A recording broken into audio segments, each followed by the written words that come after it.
Zach, pleasure to have you back on. Always good to be here. Never stops. The news never stops rolling in.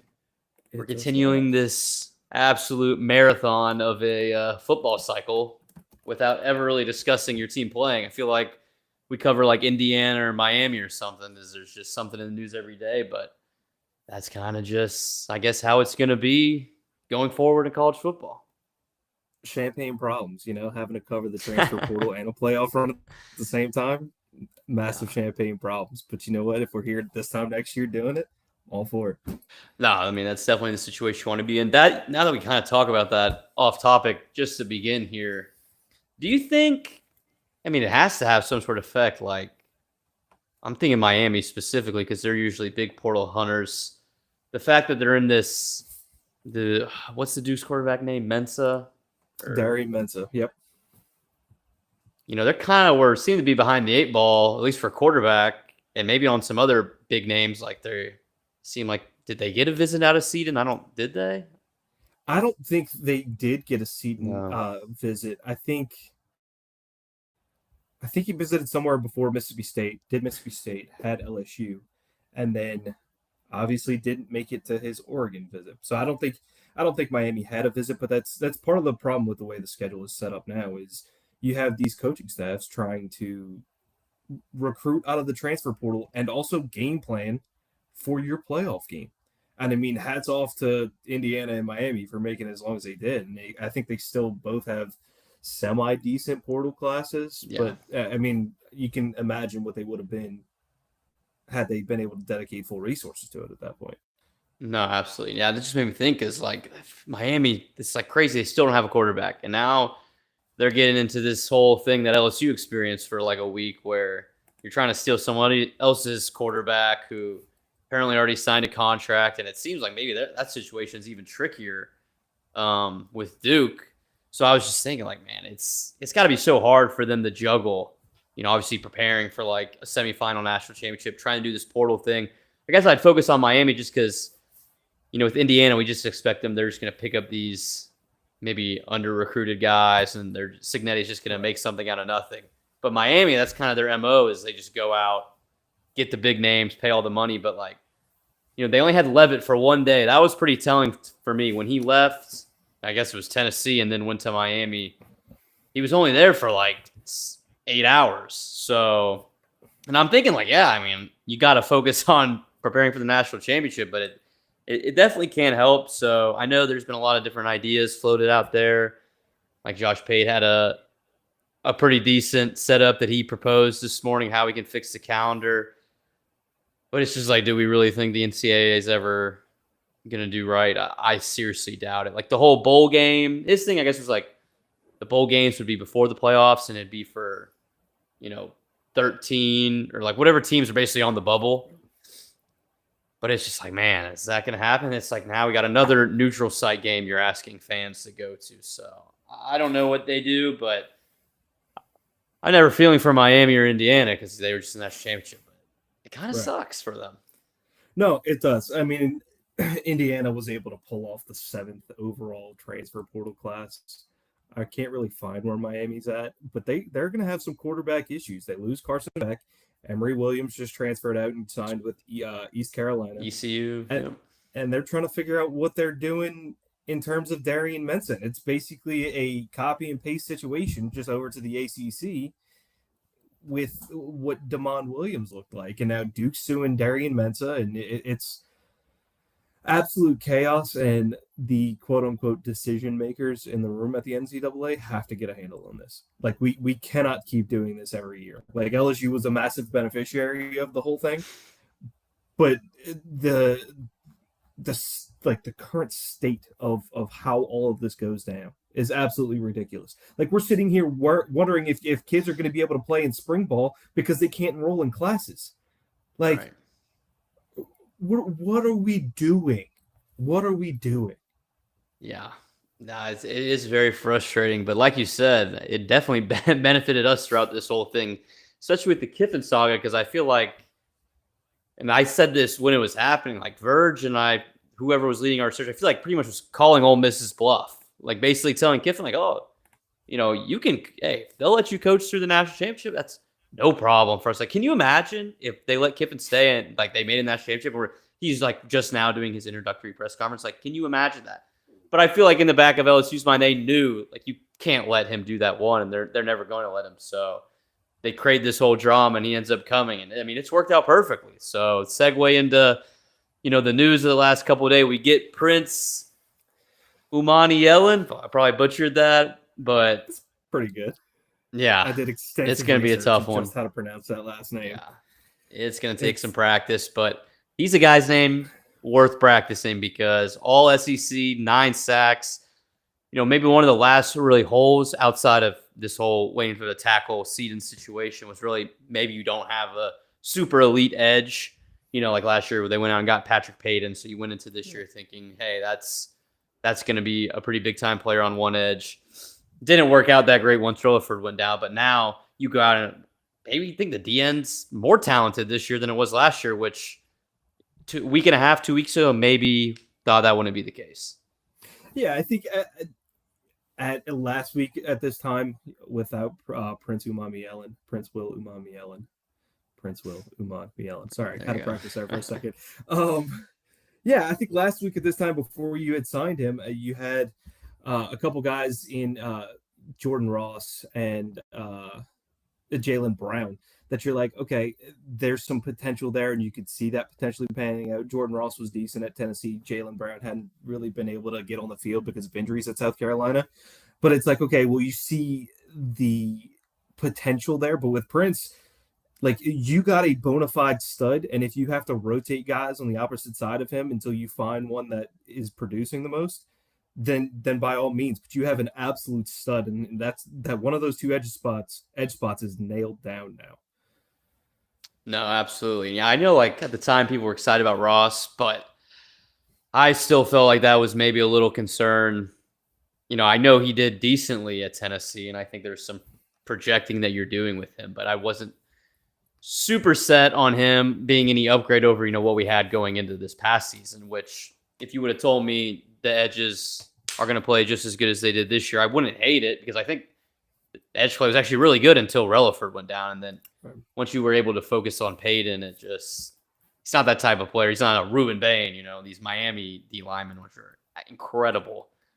Both of them could end up going in the first round. Nah, they should. I think, what's the other dude's name? Not Bain. He had a tough name to pronounce too. Messidors, maybe? Messidor, yeah. He had a difficult first name. Yeah. I think he's 25, which would be the only reason he's not going first round. But, their D-line was ridiculous. Nasty. Just watching that game. Akeem, but it's a weird spelling of Akeem. It's Akeem Messidor. Yeah, he's a stud. And I think, honestly, if Lamar Brown pans out like you think he's going to be next 2 years from now, if you're able to hold on to Princewill and you have Lamar Brown on the other side, you could be an edge combo that's just as good, if not better. Oh, my God.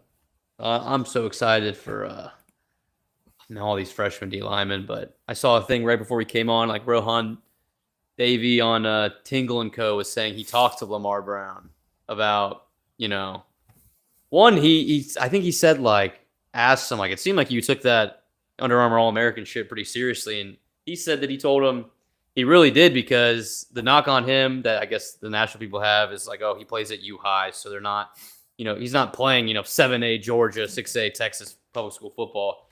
And so he wanted to see if he could really do it like that against these other, 5 4-star guys, and he did. And then he asked them, told him what we've been saying for the last week or two, hey, you look pretty damn good at O-line. If that opportunity presents itself, or is that something you're open to, or you're pretty much just gonna stick with defense? And to my surprise, he said, I told Lane Kiffin that whatever the team needs me is what I'll do. So that could be a sneaky thing to watch out for, which I thought for sure it'd be no way. He said a year ago he wants to focus on D-line. But maybe if this Seaton thing falls through, which we'll get into here in a second, doesn't sound like it keeps going back and forth. It doesn't sound like we're going to lose him. I think an hour ago there was that picture tweeted of like that Oregon O-line coach, and it was like, oh, is that him in the front seat? The Twitter post breaking them all down, it's ridiculous. It doesn't seem like it's him anymore now. There's maybe some more optimism on our side. But for whatever reason, if that doesn't happen, it seems like Lamar Brown could be a potential option at tackle. Yeah, I wouldn't hate it. And honestly, the offensive line is a little bit offensive line depth chart's probably a little bit easier to shake out right now than what the wide receiver room is, which is probably the first time I've ever said that in my life. I mean, even if you throw in Seaton, it probably kicks Darren Stray to like, rotational tackle and Sean Tompkins on the right side, Seaton on the left. But I mean, going back to what you said, I think shout out to CJF Wrights, who's been a shout out breakthrough insight through all of this process. Was doing all of the hard research and noticed that the guy in the front seat of the plane in that picture with an offensive line coach from Oregon is the same hoodie that Dan Lanning was wearing at a visit he had to Arizona later. So it was not, in fact, Jordan. What a Seaton. catch. What a catch. That had everyone stressing. Yes. But yeah, I think there's some growing optimism with Seaton, and I'll drop you my theory. This is not, sourced information. It's just a theory that I've had. So we got 2 tiger emojis in the past few days, right? One of them obviously being Princewill Umanmielen. The other we didn't really get an answer on, right? My thought process for that is how likely do you think it is that Seaton had silently committed, but is saying, I'm still going to take the visit with Oregon because it's Oregon, and I kind of need to do my due diligence here and see what they have to offer. And that's kind of what my thought process has been. I talked to a couple people about it with decent sourcing, and they say, that actually seems like a relatively plausible thing that could be going on. But until an announcement's made, we don't really know. I've been confident on the LSU side solely because, he hasn't been to Eugene. So it's like he's going to visit Mississippi State, who we're supposed to believe he's seriously considering, but Oregon's going to get him to commit without going to Eugene. Like, I just have a very hard time believing that. And yeah, I think now you say that theory, it makes complete sense. You let, Dan Lanning and them fly down to Atlanta, make their holy grail offer that, Oregon's going to provide. And then say, hey, LSU, like, I would prefer LSU. If you match it, I'll come. And hopefully that's what's going down. At this point, you just got to do it if you're LSU. But, if you can pull it off, would you give it A+ portal class? Like, if they can get Seaton, it would somehow, this portal class would have exceeded my expectations going in. Anything I could have thought they would have done, I just wouldn't even have thought a guy like Seaton would be on the market. Like, these surefire first-round left tackles, they don't come available very often. Especially not on the offensive line. I think if I had to give a grade on a portal class, I'd say either a really, really high B+ or an A-. And the knock that I'm going to give is just there were some guys in the wide receiver room that I thought could provide a lot of value. Kyle Parker, Manchild, guys like that. That either I'm assuming that they're just going to say, yeah, they didn't really fit into our offense, or they just weren't buying in. But then again, you did go and replace every single one of those guys. So, and 24/7 is saying it's the highest rated transfer portal class in the past 4 years, which I guess in modern transfer portal is ever. So, like, yeah, it's hard to go below A-, I guess, for me. B+ may be a little critical, but A- is probably where I'm sitting at. Nah. Yeah, I can agree with that. The receivers, I was so surprised that so many of them left. Clearly everyone but Phillip Wright. I think I made the video before the portal started of how many people I thought we would lose. And to be honest, the numbers shot up way more than what I had predicted. But, I guess a receiver. They know what they're looking for, and I just wonder, like, if all these other guys left, like, what's the deal with Wright? Like, why was he the one that stayed? Is it that they kind of told him, like, hey, we're going to bring in a lot of guys that we think, the first 4 receivers they brought in and were kind of like not huge names, guys with a lot of eligibility left. So, they had potential down the line, like, to pan out into something. But I just don't know, like, what the messaging was. I was actually on a Philip Wright TikTok live yesterday with me and about 8 other people. Couldn't think of anything to ask him, but someone did ask him if he met with Kiff. They really were like, you meet with Kiff and Cock, like Glasscock. And he said, yeah, he met with everyone. But that was about the extent of it. So, yeah, I don't know. Manchild and Billiot, like, I would have loved to keep them. Kyle Parker, he came on strong at the end of the year. He's a good player. And I feel like he was a guy that you would have thought fit the mold of, like a Caden Lee type inside receiver. But obviously he moves on. So, yeah, that would be one thing. I just never would have thought, like you said, the wide receiver room would be the one completely overhauled. My only really gripe with our portal class, I wish they would have gone out and got another corner. I know Pickett and Woodland, you still feel good about that. I don't think I'm as high on Woodland as other people. Nothing against him. It's just I worry about his size. And I think we were all super confident in DJ Pickett, but let's be honest, the last game he played was by far his worst. So you could say it's the bowl game, but he kind of got matchup abused by the tight end. I don't know. I trust Raymond, but I wouldn't have hated if they went out and got some, starting level SEC corner. No, I agree. I think even if you bring somebody in for for depth purposes, and I know we kicked the tires on a couple guys just to see what the market was like, but not bringing in a guy does kind of make me worried about the depth. You did sign quite a few guys out of high school for the cornerback room, so I don't know. I mean, obviously, Fahim Delane is not Mansour Delane, and I know that's an easy comparison to make because of the last name, but like he's not going to come in and play cornerback for you. Like he's not a man-on-man kind of guy that you can put out there in just straight one-on-one coverage or one-on-one with safety help coverage and be okay. Like he's actually more of a box safety. He's more of the Jamal Adams type breed, and he may not work into the starting rotation. I think he'll probably rotate a good bit, but I think definitely it's going back to the corners. There's not a whole lot of proven depth there behind Pickett and Woodland. So I do agree with you. That's one spot that I would have liked to have seen brought in as well.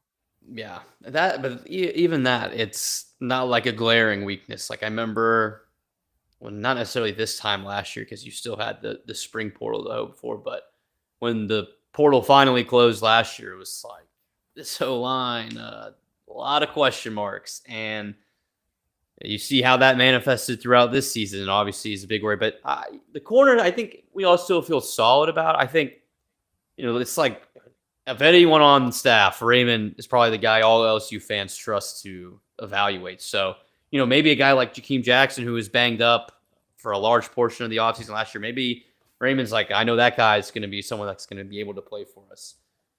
Finney, I have my concerns just because of his age, but other than that, if he was a true freshman, he would be, if he was the same age as DJ Pickett was last year, I'd pencil him in to do the same role. So there's a lot of things we still don't know that we're not going to know because we're not probably going to get the access that Brian Kelly gave. But other than that, the defense is loaded.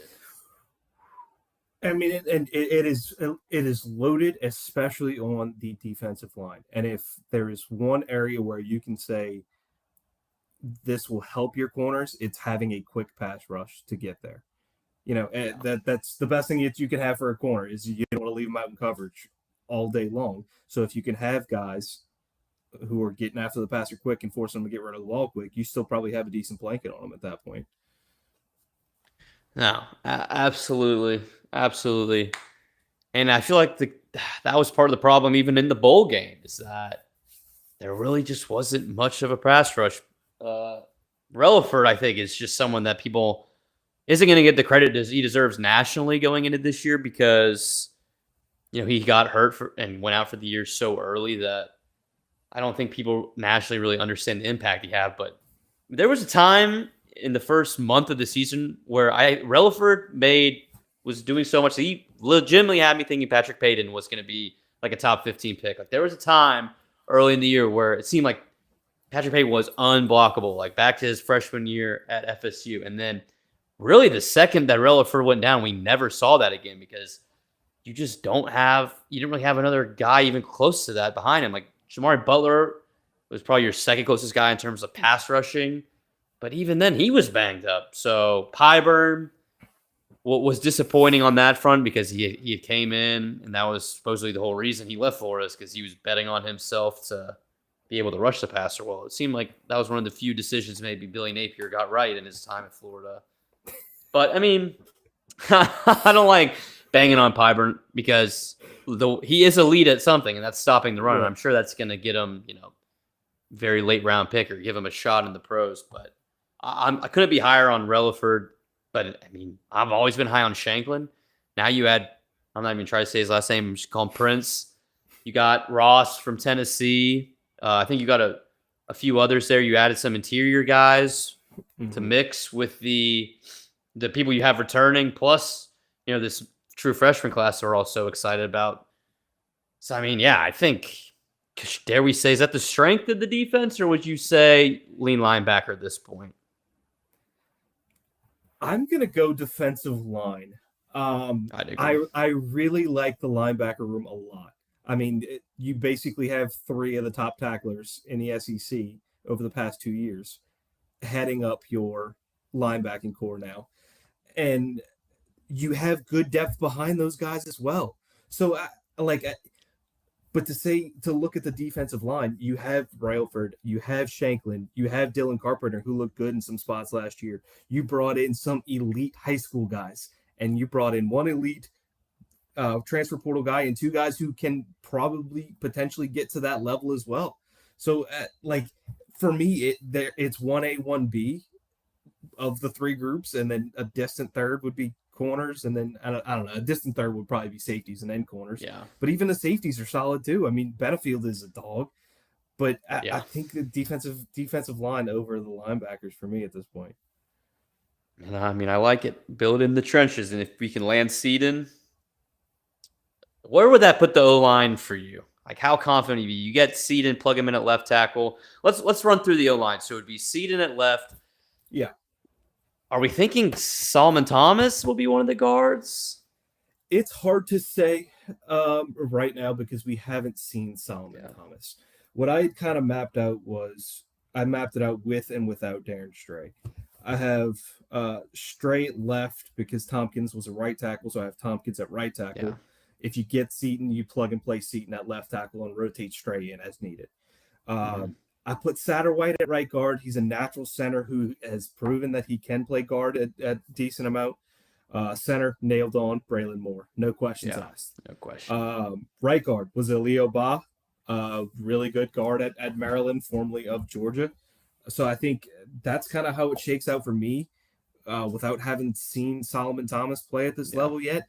Maybe through spring we'll get to see him in action more, and then he can take over one of those spots for me. But right now, that's kind of how I lay it out. So really, if we land Seaton, there's really only one clear battle. Going into the spring on the O-line, it's just one of those guard spots. Yeah, and I think Devin Harper also has shown the ability to play guard and tackle. So he may be a rotational guy as well. But who knows? I mean, get him with the right coaching. I mean, because that's the thing. Wolford didn't have any elite offensive line at Kentucky, but his calling card is he's a developer and good at finding guys who are under recruited. So if he can develop Devin Harper into a starting guard this year, maybe that's something that you kind of look at in spring. But I think guys like if you get Seaton, guys like Stray, guys like maybe Satterwhite is the rotational guy and Devin Harper starts or Right. Solomon Tomlin starts. So again, that's also an option there. But I think that left guard spot is probably the biggest positional battle in the offensive line. Yeah, we say all this now and then watch. Next year, Weston Davis will just be this absolute stud on one of the spots on the O-line. Hey, if you kicked him in the guard, he'd be like the world's largest guard. It's probably not a bad thing. Like, you I want your wouldn't hate tackles to it. be able to move a lot, and your guards are typically your guys, your run blocking guys who are, taking up a lot of space. Like, it would make sense, but from a physique standpoint. But Right. He'll be an interesting case study to see what happens with him. But there was a time about a week ago or so that we're a little worried that he was going to maybe one of the tackles again. I feel a lot better about things if we're pretty confident he'll just a development piece at this point. And it is still so interesting for me to see. I think, like you said, LSU fans, I think we all hurt the most or what we lost that we hate is all those wide receivers that we never really got a chance to see, the young guys.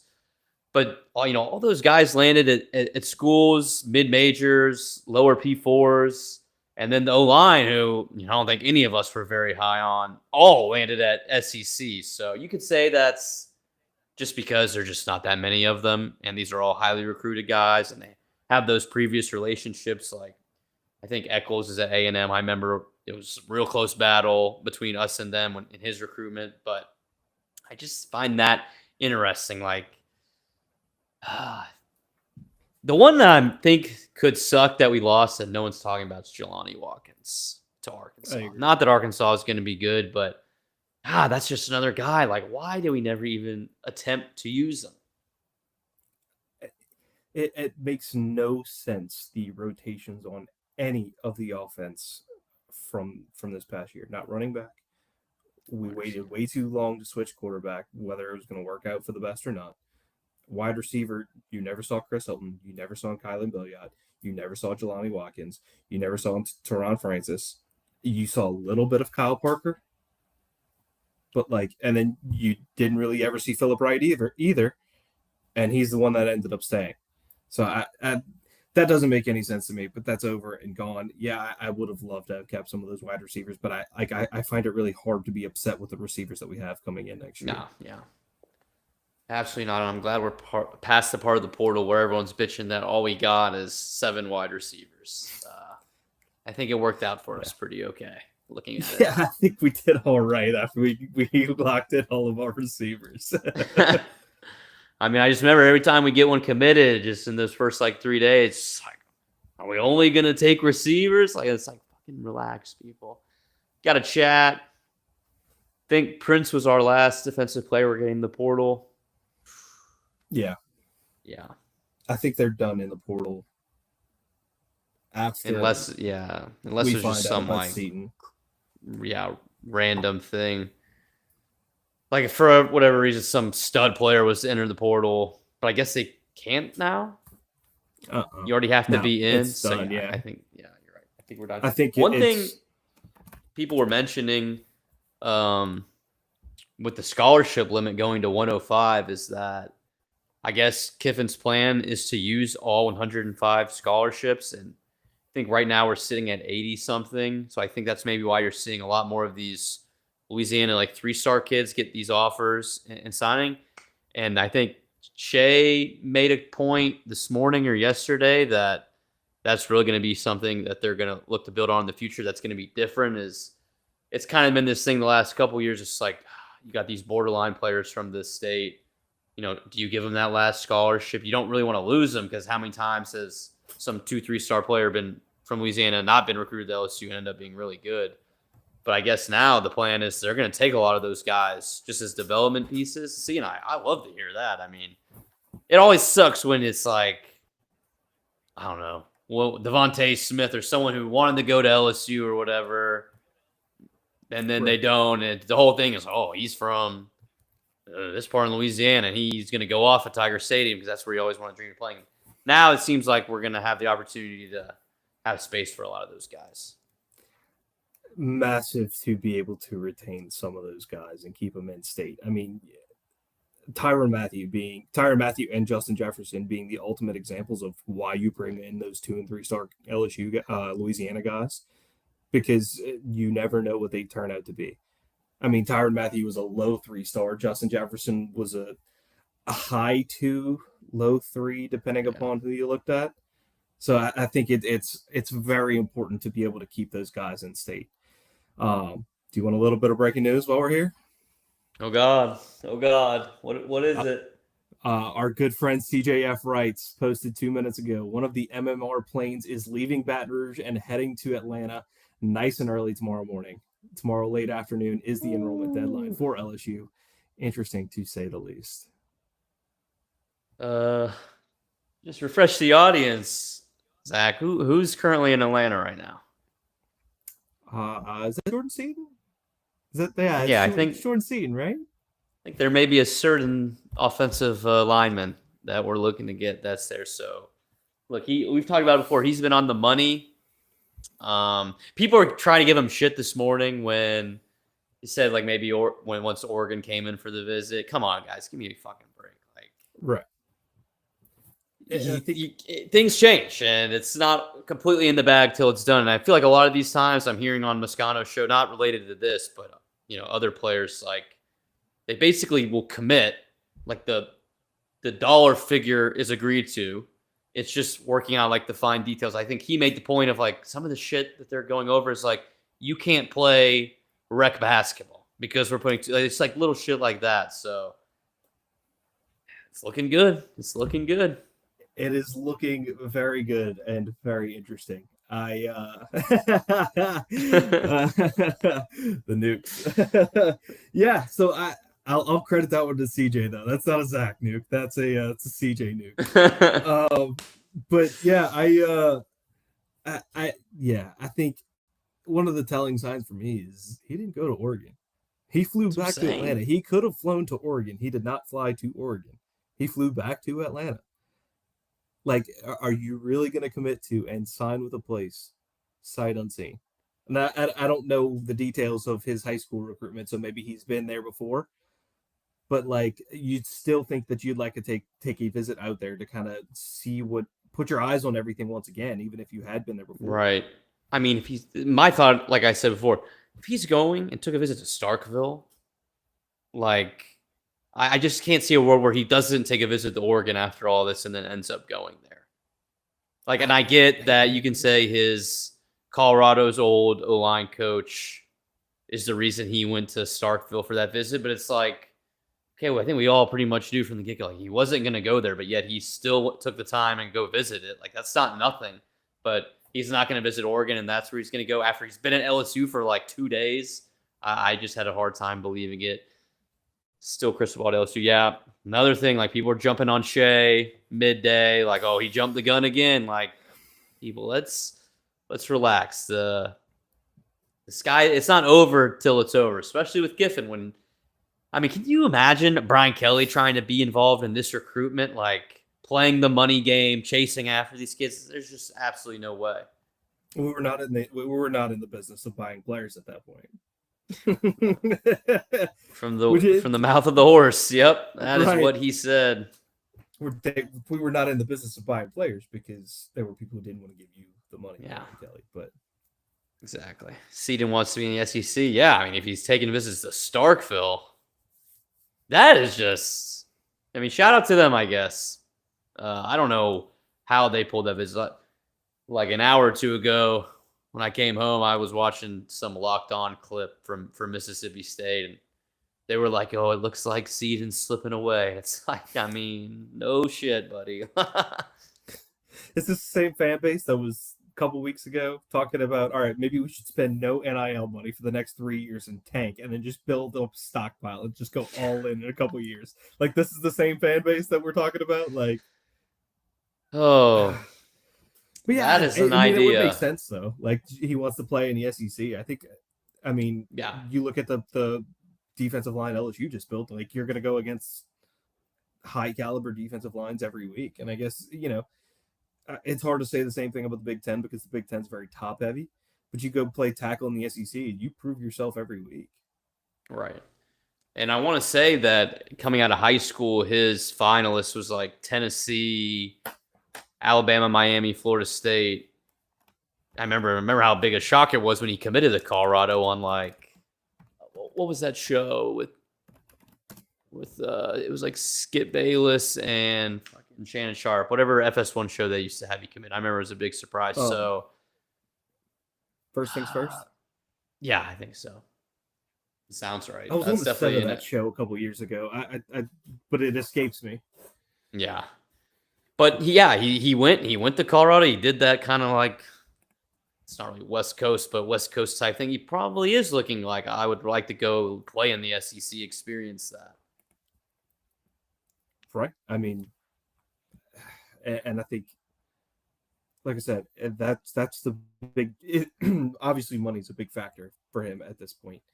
But I mean, that's the big selling point for the SEC over the Big Ten is you're going to come in and you're going to have to face some dudes every single week.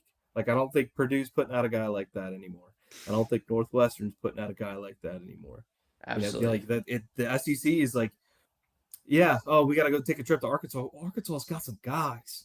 Yeah. You know, like Mississippi State may be the only one. I mean, Kentucky's kind of reloaded a little bit now. Mississippi State may be the only one. Yeah, they're going to be improved for sure.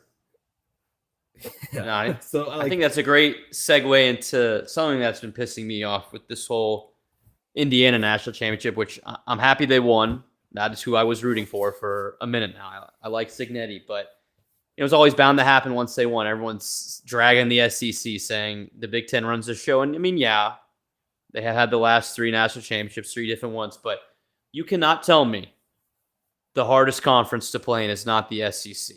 If you go through the schedules, I'm taking any Big Ten schedule over what we're playing next year. Yeah, like you said, I would rather play away at Purdue, away at Northwestern than at Mississippi State, or think of the bottom feeder teams in our conference, at Kentucky, like Texas, Florida, all these schools dogfights with Kentucky. Mississippi State, you don't want to go play there. So that's something that pisses me off so much from the national perspective. So they're not winning the national championship anymore. And I think the top of the conference isn't as good as the top of the Big Ten. Probably strictly because of the financial, opportunity and plays that they're doing in the Big Ten. And Signetti, I saw this again. Kentucky was saying, "Oh, we're going to be the next Indiana." No, you're fucking not. There's only one Kurt Signetti. Like, what we saw this past 2 years with him and over the last several years is not something anyone's going to be able to replicate. Like Joel Klatt was saying on Cowherd today, like, this is the most consequential champion we've had in a long time. And it's like, yeah, it is great to see like a school like Indiana win, but it's not like it's a one-off thing because Signetti's like that great of a coach. I don't anticipate Will Stein coming into Kentucky and all of a sudden there's this powerhouse like they used to be in basketball. So that's something that's going to be on my nerve all off season. And it's just not true. Any team in the SEC would take Ohio State's schedule next year, Michigan's schedule next year.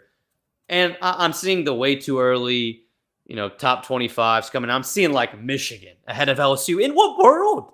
In what way? Because they got Whittingham, who, by the way, was forced out at Utah. No one really likes to talk about that. They got that private equity deal, and magically a week later, Whittingham's stepping down. But then, he magically becomes the Michigan coach. Like, let's pump the brakes here. The SEC is still the toughest conference to play in. If you took half of the teams in our league and gave them the Big Ten schedule, this whole conversation would be different. So that's my soapbox. That'll be clipped on TikTok. That I'm sure will get a lot of people fired up. But that's been something I've been thinking about. It's just been pissing me off. No, you're absolutely preaching there, man. I agree. I think that's also the reason why I don't like that the SEC is moving to a 9-game schedule. I understand why they did from a playoff power ranking perspective. But if you put Mississippi State and Purdue on a field today, give me Mississippi State by like 17 points at least. Right. At least. And so the bottom of the SEC is wildly stronger than the bottom of the Big Ten. And that's the problem, is you're going to go play 9 games in the SEC now where the middle and the top is comparable, but the bottom is much closer to the middle right. in the SEC than it is in the Big Ten. I think it's just ridiculous. And then people say, well, you're scared of playing 9 conference games. No, I'm not scared of playing 9 conference games, but you make everybody's schedule just that much harder in a conference where it's already ridiculously hard. Right. I mean, and then you turn around and look at you see Texas Tech's schedule next year. It's a complete joke. But we're supposed to believe that they're going to be on our level. And even if you want to say, like, okay, the middle of the Big Ten is equal to the middle of the SEC, which it's not, by the way. Even if it's not, the winning on the road in the SEC is so much harder than all these other conferences. Like, I was trying to have people today say the ACC is sneaking up on the SEC, with Miami. And so he's like, in what world? Would you rather play at Auburn or Cal? Or Stanford, like SMU. Are you kidding me? It's a joke. Where would you rather play, at Michigan State or at Auburn last year? I could tell you where I'd rather be in East Lansing 7 days out of the week. Yeah, so no one ever takes that into account. And LSU fans would know we would lose every big road game under Brian Kelly. So it's not lost on me how hard this conference is. And I'm like, yeah, next year it is going to be tough. There are some unreal road games. It'll be interesting. I'm really interested to see what happens with these waivers. Not even Chambliss, which obviously is huge, has a huge impact on us just because of that game. Right. But I'm really interested to see what happens with Tennessee, because that's a game right now you're going to think, hey, that's going to be a tough one to win at Knoxville. Right. But they've put their hand in the quarterback portal because they're not so sure about, was it Joey Aguilar? Joey Aguilar. Joey McGuire. Joey Aguilar, yes. It was Texas Tech coach. Yeah, Aguilar. They were moving like they were trying to get a quarterback. I know his waivers are very up in the air. Are they really going to roll with George McIntyre, who's like 160 pounds? So it's like, and also, when are we going to get news on that? Like, I saw there was some spoof leak today that Chambliss was going to get his waiver, but I think CJ came out and said that ended up not being real. But then I saw another Ole Miss reporter later in the day saying it's looking good. It's like, who knows?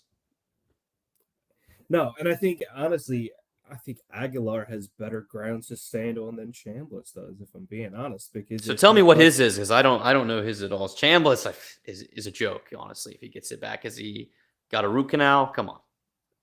Right. I believe Joey Aguilar was a JUCO guy, very similar to how Diego Pavia. Was. So Aguilar would fall under the Pavia ruling, you would think, but like, I'm not sure why they are dragging their feet with that one. Trinidad's, I understand completely why they're dragging their feet with that one, because, you know, the evidence is hard to find at the D2 level, especially when you're dealing with injuries and things like that. But like, you can pull up Joey Aguilar's Wikipedia page and see he played at City College of San Francisco and Diablo Valley. So like, okay, then Diego Pavia rule, he should be eligible. That's an interesting thing to watch and see how they play this out, though. No, and like you said, it's very interesting because both of those schools in this portal were unsuccessfully, I might add, moving like they needed a quarterback. Like, you know, it's been reported Ole Miss had a bag for Ty Simpson, and they obviously went out and got Deuce Knight, and they were trying to get Lagway on a visit. And then Tennessee, they obviously tried their hand in Leavitt, so it'll be Tennessee's going to be screwed if for whatever reason he doesn't get his waiver. You know, I know McIntyre was like a 5-star, but like I'm saying, it's the teams aren't acting like they have too much confidence. This is my thing, argue with Ole Miss fans. Like, sure doesn't seem like the staff's in love with the idea of Deuce Knight being the starter. If you're throwing $4 million at Ty Simpson, and we're willing to raise that to match whatever, you know, Miami was going to do, like, if I'm Deuce Knight, I'm like, oh, fuck me. What if Chambliss comes back too? Like, I'm going to be third string? Like, I should have just stayed at Auburn. Precisely, because at that point, you probably have a better chance of beating out Byron Brown than you do Trinidad Chambliss or Joey Aguilar. I mean, absolutely. In both of those situations, like, they just need to get all of this shit figured out. Like, are we granting extra years of eligibility to you know, JUCO guys, or are we not? Are we granting those years of eligibility to D2 guys? I don't necessarily think we should. JUCO is a little bit different of a situation. And here's my explanation as to why it's JUCO and D2 are different. Let me pose this rhetorical question to you. Okay. When you sign we can use one of our LSU signing class examples. Okay. Jacoby Jones, offensive tackle out of Colin Community College, right? Is he classified as a high school guy technically, or is he classified as a portal guy technically? He's classified as a high school recruit. Like he's in the high school recruiting class rankings. Right.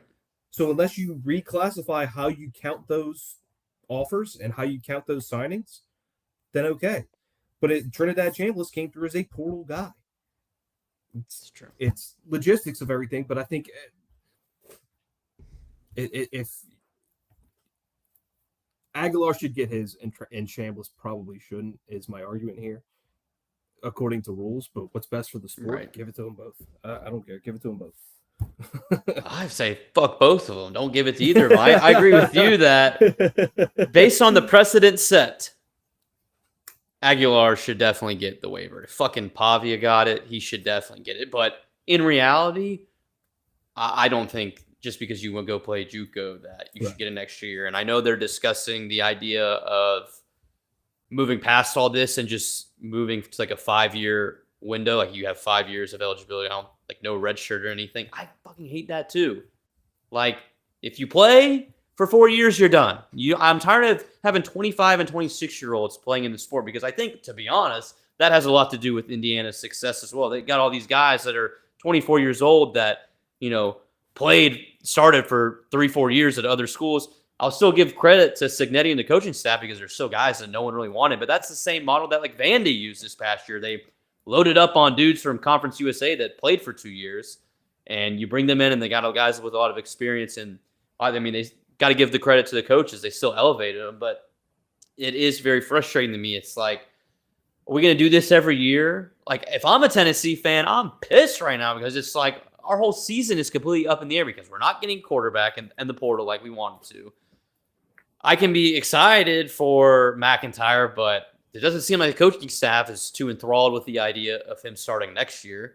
And It's like we saw what Joey Aguilar was like last year. There's limitations to his game. You're not going to be a national championship contender, I doubt, with him as your starter. So, and it's all up in the air. There's no timeline as to when we're going to get an answer. So, like we said earlier, it worked out for LSU this year with these shitty rules, but it definitely is something that they ought to fix.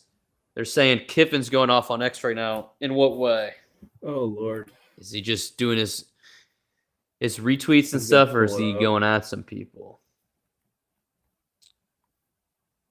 Talk to me about Prince, Daughtry, and Winnie. Yeah, the Ole Miss boys were posted up on Instagram today at LSU. Although we got a problem. They're doing the L wrong. They're doing it like a gun. They need to drop one of the fingers, but heck, however they want to throw it up, it's fine with me. As long as you're here, like I'm just happy you're here. I'm happy there are any Ole Miss players that come. Right. I honestly thought you would have gotten some more offensive players, and had they not beaten Georgia, maybe you would have. You definitely would have. They can tell themselves whatever they want. Lacey would probably be at LSU if they would have lost to Georgia. Because what ended up happening was, and I know people like to rail on Moscano or whatever, and a lot of these people, but pretty much everyone was saying that it was like an unspoken agreement already that Chambliss and Lacey were coming, along with some other people. And I think when they won that game against Georgia, I think they all kind of drank like the hype serum and were like, oh, we actually can do it. I can't leave now. And then all of a sudden, a week later, really got your ass kicked against Miami, for being honest. They let you hang in that game, and you still lost. And like half their team had the flu, by the way, and coaches. So pat yourself on the back for that, Ole Miss. But Trinidad should have thrown like 4 picks in that game. Yeah, it's another thing. They dropped like 5 interceptions. So yeah, I don't know. It is frustrating, but I'm still happy with all it worked out. I think, who knows if we're paying Kwan Lacey whatever the $2 million that we thought we were. Right. all of a sudden, does that mean maybe we're not in the Seaton sweepstakes like we are now? Because let's be honest, I'm sure that offer for Seaton has been going up and up by the hour today and yesterday between Oregon coming to visit. So it's like, if you had $2 million committed to Lacey, are we still playing this game? Because Harlan Berry's not making $2 million. I'm almost positive of that. I'm sure he's making $1 million or close to that. But it all could end up working out perfectly for LSU. And who knows what would have happened with Chambliss if he probably would have ended up staying too. But I think LSU kind of moved off of him earlier than that just because of the whole waiver thing, which would be the right move, it looks like. You had to. Because, I mean, you still may have brought in Landon Clark and Hassan Longstreet. Right. But if you didn't land Trinidad, you're looking at a quarterback battle between two guys who have not played meaningful football at the FBS level. So, like, you kind of go into a Tennessee situation where it's like, what do we have? Right. Yeah, absolutely. I'd be not a little worried. I'd be very worried if like he was committed here, but it's like, hey, we don't know. And who knows how the legal situation would play out. I don't know if it would have been a thing where we could have filed an appeal in Baton Rouge, like they apparently get to file one in Oxford. But I mean, that's horseshit. I think it is horseshit. It seems like he's gonna get it, I guess. But could that just be Ole Miss reporting guessing? I mean, I'm only seeing it really from their side. Yeah, I think I don't know. My general vibe on that is it's just Ole Miss fans being overly optimistic, right? And the fact that it's in a Mississippi court doesn't help. Why this is allowed to be carried out in a Mississippi court and not like by a Mississippi Ole Miss alum judge, it's like right. Well, like, okay, the NCAA is just asking to get their ass handed to them at that point. Right. By not setting a precedent of taking this somewhere other than Mississippi. Right. I was in the camp that I was pretty confident he wasn't getting it just because of LSU moved off of him. And then my big thing was like, okay, why are they trying to get Lagway on a visit? Why are they throwing $5 million at Ty Simpson? Like, what if Ty Simpson would say, you know what, okay, I'll come. And then all of a sudden, are you just going to still wait and see on Chambliss? So it didn't seem like it, but now the fact that it's in an Ole Miss court essentially makes it seem like he will get it. But who knows? It'd be really funny if after all this he doesn't get it and their quarterback room is Deuce Knight and Walker Howard, Uncle Wawa. Uncle Wawa. Oh God, yeah. I mean, it's Deuce Knight, Walker Howard, and AJ Maddox. Two guys who haven't really played, and one who has played, but hasn't been the best.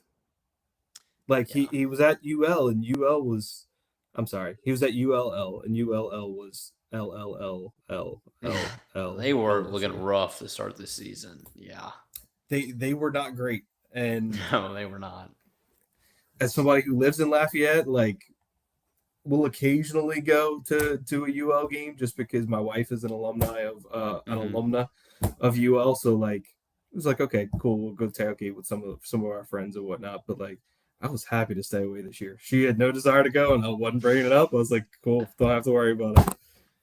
I mean, to be honest, I hate them. I hate some of their media people, the way they act about LSU. But I was interested to see, because I was interested to see Walker Howard play, and then I was very interested to see our old boy Shelton Sampson, who did not have a good year, by the way. No, he did not. So, it's a fun team to play in Dynasty mode with College Football 26, though. Oh, Shelton Sampson and Dynasty, I always scoop him out the portal because he's still living off that 5-star ranking he had for a while in high school. But yeah, I remember I would just like, after the beginning of the year when I stopped watching, I would still occasionally just like search his name on Twitter and just be all UL fans. Like, Shelton Sampson, if he drops one more pass, I'm shooting myself. Like, I was, oh man. But yeah, I looked and I couldn't really see much about Kiffin going off more than he normally does. I always think he's going off just because I have him set up on notifications now. So like anytime he tweets something, he goes through his spurts, and I'm like, okay, Kiff's just doing his thing. So I don't know what you mean by he's going off right now. I see he retweeted something by Alumni Hall, something about Fernando Mendoza. Who knows? Not this having dog a guy in the girlfriend. chat, he's always all over the place. Let's see. Always wanted to live in Lafayette. Where are you at, Brian? We'll tell you how bad you should want to live in Lafayette, depending on where you live now. I'll give you this. I've lived on the South Shore. I've lived on the North Shore. I've lived in Baton Rouge. I've lived in Lafayette, and I've lived in Lake Charles. Wow. I'm a South Louisiana traveler, my man. Okay. You've got all the major cities crossed off. Pretty much, right? So I'll say this. Lafayette is it's probably one of the best food scenes in the state. And I know that's controversial. I love the Lafayette food. I love the New Orleans food. I love some of the restaurants I used to go to in Baton Rouge. But like Lafayette is a good mix between what you would take from Lake Charles and what you would take from New Orleans. It's like a perfect middle ground where there's stuff going on, there's good food, and it's like a perfect mix of like the small big city and the big city. So I enjoy Lafayette for those reasons, where it's like I can go and have my quiet time, and I can also go find something to do if I really wanted to. That's my take on Lafayette. There you go. I mean, I feel like you got to do a little bit in Shreveport, and that's like the final majors. Well, I guess Monroe too. Those are the final two cities on your infinity stone for living in Louisiana. You got all the major ones covered after that. Yeah, hopefully, I would like to be done moving at some point too. So if we're moving at this point, we're moving back further east. We're moving to Baton Rouge or back home to Mandeville, where both of our parents are. So I ain't going any farther than what I'm at now. I'll tell you that. There you go. Harlan Berry in the weight room. Did he post something? I mean, he better be in the weight room. That's kind of the one thing I think we all kind of expected that to his game. He was young last year, but it's time to put a little weight on. There was some pictures posted over the past couple of weeks, and he looks jacked. Absolutely jacked. I don't know, I guess it's hard to see in pads sometimes, especially with a running back, but he looked massive in those pictures that were being posted. So, do we know, was he an early enrollee last year? I'm sure he was. I mean, most of them are these days. Yeah. Right. Especially as soon as you get to like the 4-star level. Some of the 3-star guys are debatable, but a lot of the 4-star and 5-star guys are early enrolling anyway. From Homa, grew up in Baton Rouge. Oh, the Homa homies, man. So good to have you in the chat. Lafayette's probably a middle ground between Homa and Baton Rouge. Baton Rouge is probably a little bit bigger, so I'd say it's probably a little closer to Baton Rouge than it is Homa, but it's still got like a little bit more of a small town feel. Like Lafayette, everybody still knows everybody, but it's still a decent sized city. So if that helps your decision, there you go. There now we're a realty show. It's in my blood. My grandmother and my mother both in real estate, so there you go, in baby. My blood. And O'Brien, I got a wedding in Homa in the summer, so I guess I'll be checking Homa out for the first time. I don't know. You got any food wrecks? Let me know. Lane Kiffin has a legendary running back resume. Bush, McFadden, Henry Drake. I mean, that's true. He has been around. Holy shit, a lot of great ones. So people forget about Bush. He was like one of the main recruiters. And what I like to point out from that Bush and oh god, his name, I can't remember his name. Landell White, 2005. Yeah. They rotated those backs so freaking much. Like they both had over 1,000 yards. So anybody saying Lane Kiffin's offense is a one running back system, go back and look. There's a reason Frank Wilson isn't the running back coach, I would say. I think there's a pretty big difference in philosophy there. And I think they probably didn't rotate as much. Ole Miss probably didn't rotate as much at running back this year because you had Kewan Lacey who didn't need to Right. rotate. Like that guy. Diggs could got a go little off bit for of you. run though. I mean, he Right. got a fair bit, so Right. he was I mean, pretty but good they're at still giving LSU. If I Lacey got 30 carries in a right, yeah, game. I mean, yeah, but that's just they're just so run heavy that he can still do that, and you can maybe give Diggs a couple of snaps here and there. Right. Let's see. Devil's advocate. What happens if Landon, Clark, or Longstreet go nuclear and Springball and Levitt looks rusty? I mean, it'll be interesting. I I know I've heard a little bit of like they might try to have Levitt do as much as he can in spring ball, but I mean, in that scenario, if one of those two just looks absolutely unreal, then I bet they would play it really safe with Levitt. Like if they really didn't feel like he was 100% going into the season for whatever reason, maybe at that point you would play them. But we got to think of it like the NFL now. There's just so much money invested in Levitt that it's really going to take like something really drastic happening for him not to be taking the first snaps. Something would have to go pretty wrong with his recovery, but I will say there is precedent for him going to That's true. a backup. If the backup's playing better, I mean, I don't think Austin Simmons is a bad quarterback. No. Trinidad came in and outplayed him. Like he got hurt, he got Wally pipped in a way. Like so, if that ends up happening, we'll see. But I think you at least got to give Sam Levitt time to get up to speed physically. I have no doubt he'll get up to speed mentally, but I think you got to give him time to get up to speed physically. Nah, But definitely. who knows? And Precedent for it. You bringing up Austin Simmons makes me want to go back to the Chambliss waiver thing. So it looks like Caden Lee is going to follow Simmons to Missouri. And that was another thing where he went in the portal that they said he was in the portal because he doesn't know what's happening with Chambliss. And I imagine if Ole Miss had a ton of confidence in Chambliss coming back, they would be telling him that. So that just sparked in my mind. That's another interesting thing there. Let's see. Got some more chats. Will the Grace brothers make an impact like the Weeks brothers? We hope not. That's gonna be a problem if they do, because we're gonna be relying on. We need Witt on the field this year, healthy, first and foremost. But the Grace brothers could be like, well, what position does the one from North Dakota play? Linebacker.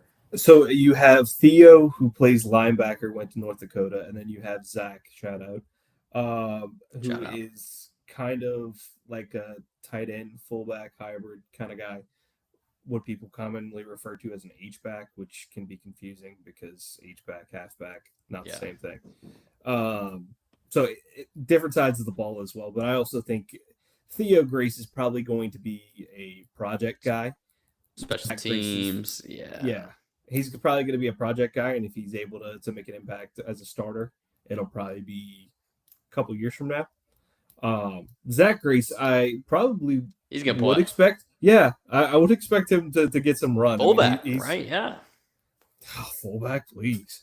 But he's going to be what I think everybody hoped Bauer Sharp was going to be from a blocking perspective. Oh, don't say that name in this stream.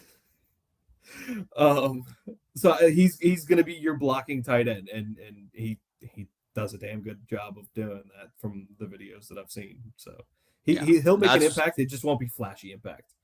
Right. Yeah, he's going to be like a toolbox guy. He's someone the coaches are going to be able to utilize that probably a lot of fans aren't going to pick on, but could be someone super valuable because he is such a good blocker. There are a lot of teams on him that wanted him for whatever little role he's going to play, because it's a guy that's pretty much committed to blocking at that position is a dime a dozen. Like Bauer Sharp, like you said, was supposed to be that guy for us. I say it every time we talk about him, but Brian Kelly just raved when they got him how, he's going to be so good at the line of scrimmage blocking. Well, he was fucking terrible. So I'm really hoping we're going to get something better with Grace, and I would imagine we will. And I believe the Grace brothers are twins. Did I think so. Am I making that up? Or they're at least. I want to say twins. you're right. I don't think they necessarily look alike, but twins all the same. So yeah, they'll be around the same time. We got all brothers on the team. LSU does a good job with that. We got the all name team between God, who were we talking? Prince, Roman Mothershed. There was another really good one. Let's see. I've got my list pulled up. Longstreet's is a solid name as well. Son Longstreet. That's not a typical name, but there was another one that was good, like Roman Mothershed. Let's see. Long snapper's name's probably pretty sick. Mac Mulhern, pretty good. Achilles Woods, that's who we were thinking of. Achilles Woods, that's right. Yeah, we got the all Roman Coliseum team. Yeah. Seaton is a Canes boy. Oh, brother, I got bad news for you. I don't even think y'all got a visit. So his username is Canes Fan Duke. So how do you feel about Darian Mensah? Oh, yeah. That's tough. Double-edged sword for you, Canes fan, Duke. Got to pick a team, man. I know that y'all lost to Natty. You're probably down bad, but you gotta stick with one. It's like I have a friend who went to both Ole Miss and Clemson, and with that situation with Farrelly right now, I've asked him. He's like, no comment. No comment. Get out of here, Canes. Got Locker with Levitt. Absolutely. Canes, you should have been in here earlier in the stream. We were talking about Miami a good bit, how behind the 8-ball Cristobal and staff are. You better hope you can get Mensah be quarterback, or else who knows where you turn. But good luck trying to tamper with some other guy, I guess, but I don't know if that's possible. Mensah, not worry about it. Oh, I don't know. Right.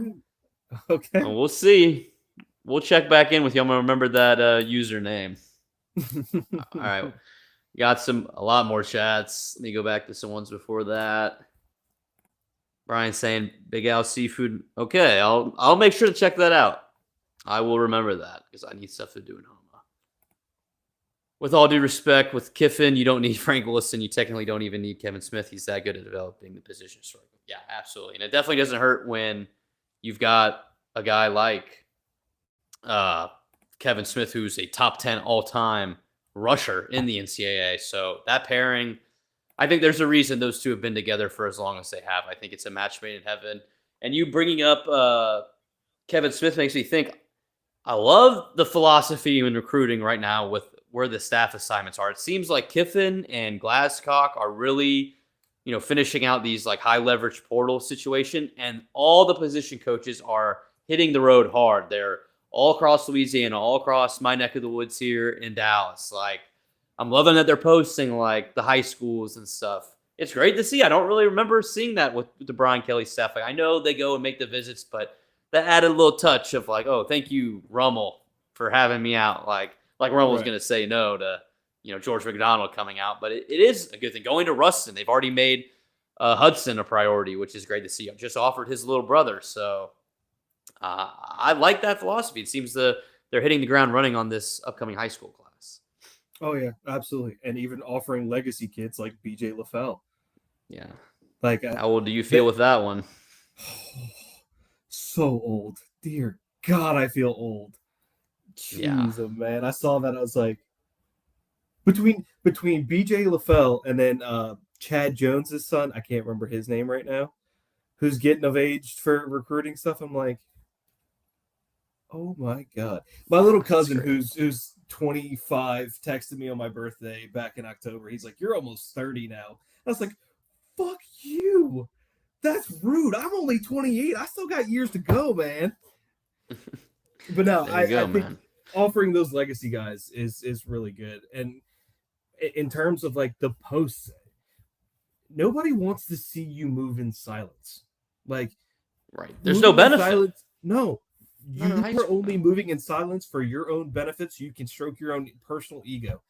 Like, in this job, what you're doing, like you're stroking your own ego by moving in silence. By posting this stuff, it also opens the opportunity for other schools to be like, hey, come talk to our guys, come, look at what we have. Like, and I think that's really important because you develop those relationships. At the end of the day, this is a massive relationship building business. So if you can go in and enhance those relationships and give them some shout outs, you're only deepening those relationships. Exactly. Like if I'm a high school coach, like I saw McDonald or someone was here at like North Crowley over by me, like I'm sure that means the world to them. It's not like they're IMG where they just got those coaches rolling in and out constantly. Like just to give Adam on Twitter and give him a little shout out is big validation for them. So there's absolutely no reason not to do it. And I think you see all of them do it. You're seeing Kevin Smith do it. You're seeing McDonald do it. You're seeing Joe Cox do it. So I think it's a concerted effort. I guess probably something they've carried over from Ole Miss. And like you said, there's no reason not to do it. Chat's going off right now. We got a little going back and forth. LSU has whooped the piss out of Miami America by a score of 47-20. It's the start of the 21st century and unarguably a better program since then. Tell them how it is, Brian. It's the truth. And the chat's agreeing. Go, Brian. Carson Beck was always going to throw that pick. Canes were non-threat. I mean, it is unsurprising how that all went down. Someone had a great point that play that he got picked off of was like extremely similar to the game-winning touchdown Tua threw against Georgia in overtime. Because, I mean, if you go back and watch that play, there was a time, if he had enough arm strength, he was open for a second on that go ball, but he threw a duck, and it was an easy pick. So yeah. And then, of course, Carson Beck walks straight off the field, doesn't shake anybody's hands.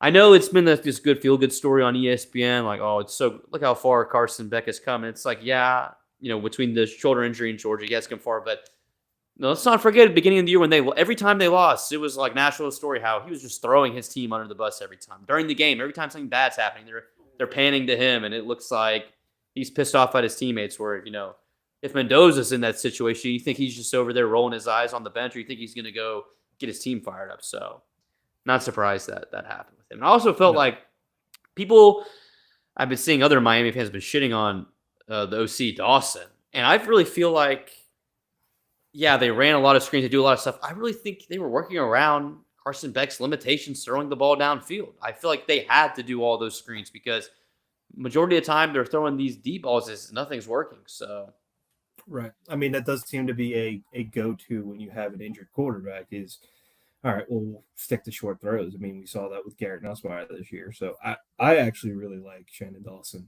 as an offensive coordinator. I mean, he's a Louisiana guy, and he's done well everywhere else he's been for the most part. So I don't really – I understand the problems with the play calling, but you got to look internally and look at, I mean, this guy could not throw the ball in the offseason. Like – yeah, in that vein, I agree that he has come a long way because I don't think he barely practiced until like into fall camp before he was able to throw the ball. So in that case, yes, but I still think there's some character things with there, and I don't think he still lives off that billing of him going into this past season, like his last year at Georgia, going into when he was supposed to be the number one pick, like how Nussmeier was going to this, and it's just like sometimes people get it wrong. Sometimes people get it wrong, and sometimes you just got to go to the NFL and it's time to go. Miami's been down for 25 years, and y'all still can't catch up. Look, man, if you're talking about titles from the 70s and 80s, hang that banner. But you're going to have to blow some dust off of those trophies. I think the trophies changed 2 different times. The physical trophy itself since y'all won one, so whatever. Still don't have an ACC championship. No, yeah. Got to steal the quarterback of the ACC champion, and I don't know if that's going to happen. So I was coming, and he had dogged y'all out. Where's the championship game? Lame ass school. Don't even have 50K to stay on average. Yeah, I mean, can you imagine if like LSU had to play the national championship in Tiger Stadium? You really think we would not have 50%? Like that's always been my thing. I feel like it's so easy to recruit maybe against Miami pre-NIL because now they got money they can just throw at people and get kids, but there is zero home field environment. Unless it's like a massive game, the stadium is never full. It just baffles my mind why they think they have all these great fans. It's frustrating to me because... And part of the problem is they don't play their games on campus. They play in Hard Rock, which is the Dolphin Stadium, which is... It's like 40 minutes. Right. Yeah. With traffic, it's terrible. I don't know even why there's a Miami. I don't know what made you click on this video, but now you're Thank you going for to get being it. here. Yeah. Hang the banner, beat Ole Miss, and lost Cincinnati. Yeah. I think Ole Miss is going to hang that banner too. The Ole Miss's 3 banners. They got the co-SEC West Championship in whatever 05, whatever year that 03. They got made Jaden Daniels fumble that one time, his Heisman year, and then they're going to put made the semifinals right next to it. So they've got a fair few banners that they're racing. But hey, I guess more power to them. I can see Tony in the bowl next year. I wish. I doubt that. Can't. Ooh, talk about a bidding war. Yeah. So I can't understand this. Is he related to Kadarius Toney or not? Because I was under the impression he was, but I remember Kadarius Toney was from Mississippi. He's not. He wasn't from South Florida. I didn't think so. And it's not. I don't like. I feel like people said that though. I feel like people said that too. Google says no. I don't think they are either, because I was thinking about it too the other day, and I was like, they don't even have like the same skin complexion. You never know. Who knows? LSU's so great, but they can't catch up in national championships. Like I said, man, if you want to count your national championships from like the Vietnam era, yeah, be my guest. But as long as I've been alive, it's been a lot different. Miami's going to join the SEC in 2030, so we'll see how it goes. Probably they'll join the Super League. Right. Game in 17, we smashed on Texas. That was a great opener.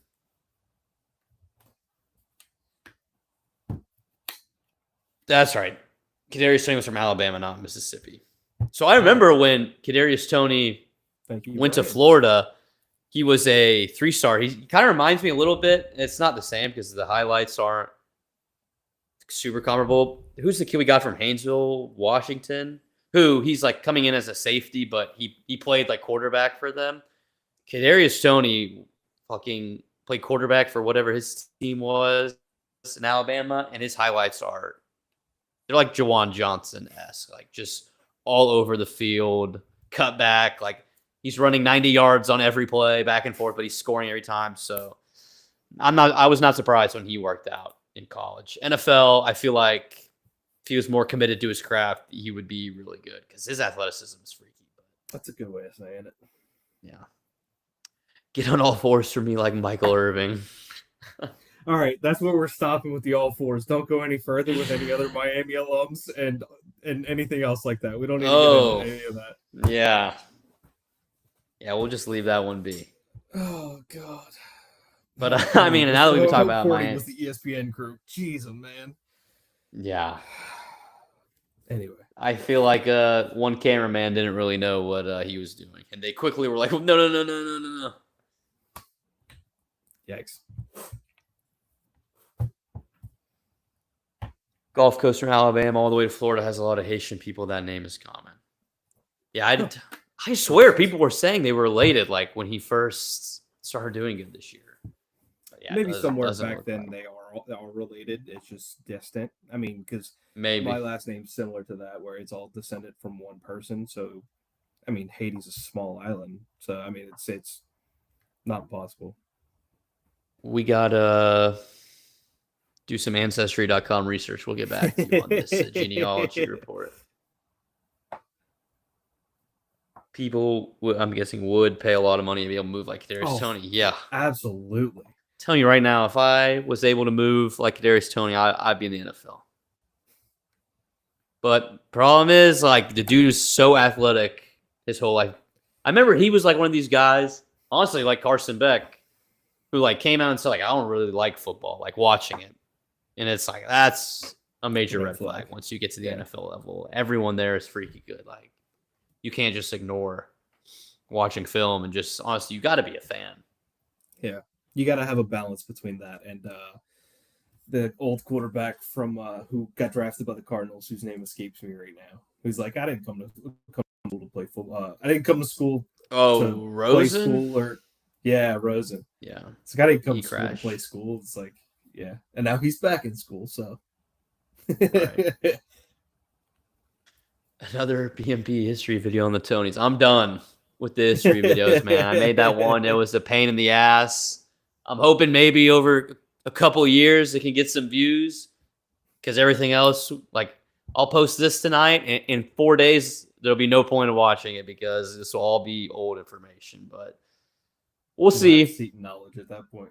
Maybe I'll do a full genealogy report on every Haitian-born player. maybe send a report to Kiffin.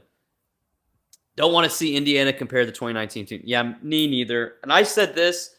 I'm perfectly fine with saying that of the 2020s, like I know LSU played that national championship game in 2020, but it's really 2019.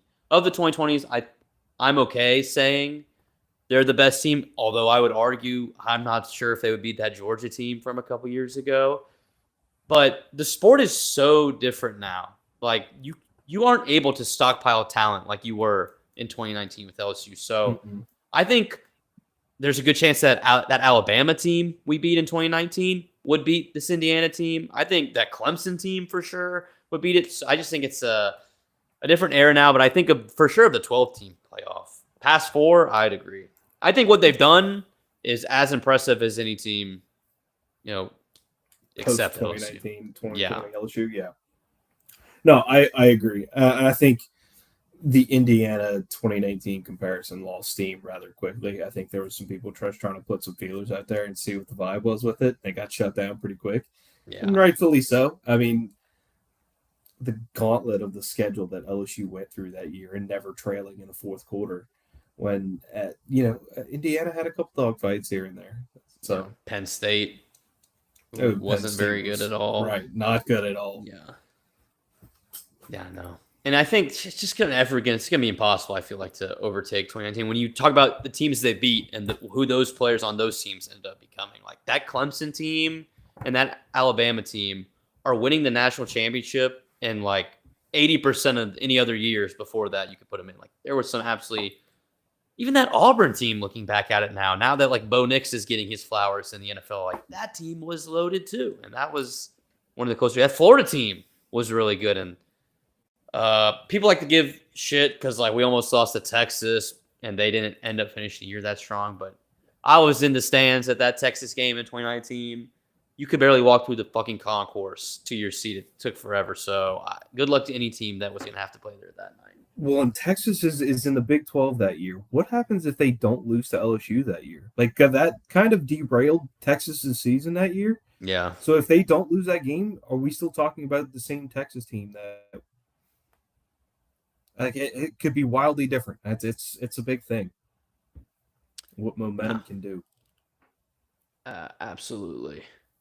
They would have obliterated Georgia. CJ Stroud obliterated. I mean, yeah. That Georgia, that was a weak playoff in general the year they won. I mean, TCU, give me a break. That was an awful game. That was an awful game. But it was a good night for the SEC. It was a great night for the SEC. I think that was the calling card on why Texas and Oklahoma moved. It's like, oh yeah, that's why. Yeah, absolutely. All right, we're coming up at almost an hour and a half here. Got any closing thoughts, things to look out for in the next day or two? It's flight tracking season once again. That MMR plane is set to leave at 6 a.m. out of Baton Rouge and scheduled to arrive at 8:13. Assuming, or said estimated departure time 7:14, estimated arrival 8:13. I don't know. I can't. This flight tracker app is weird. But we're tracking flights once again. Keep your eyes out on sometime Jordan tomorrow Seaton. morning. Yeah, sometime early tomorrow morning, as they try to get him enrolled in classes potentially, if that is who they are indeed going to pick up. And Seaton, he's a great academic kid as well. It's gonna be no problem if we got to speed him up with that accelerated spring class. But no, that's definitely the thing to watch out for. If that pops, it's going to be another day of celebration. We can feel really good about our chances rolling in the next year, even compared to maybe what we thought. So, people are calling for the outro. They got everyone. If you haven't seen the outro, got to stick around. But yeah, we're going to close this out here. If you missed any of it, I'm going to put it on Spotify. And obviously, you can rewatch it on YouTube and Twitter. But Appreciate everyone for tuning in. And God, let me roll this outro.